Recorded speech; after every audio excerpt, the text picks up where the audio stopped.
Emo, punk, pop and rock. Basically, that describes the four of us sitting here at the desk. I'll let you decide who's who.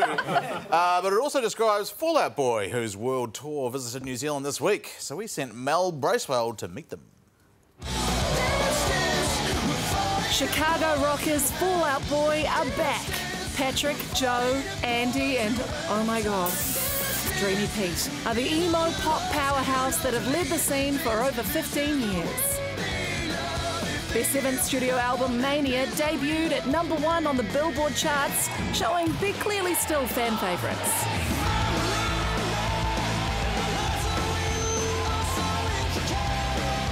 With the Mania World Tour wrapping up in New Zealand this week, I sat down with lead singer Patrick and guitarist Joe.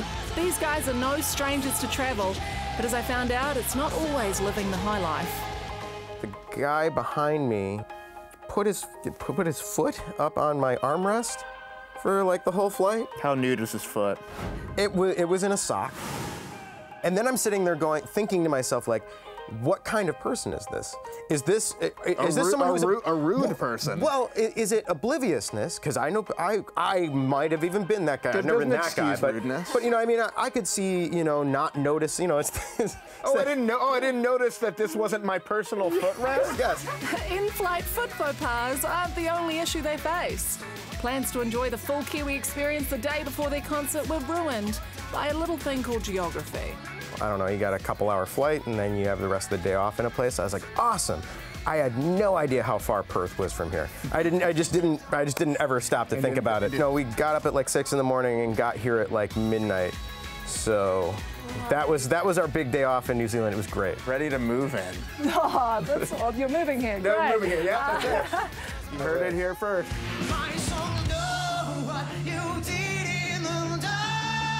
When they're not planning to move to New Zealand, they're topping the charts, but perfection takes time.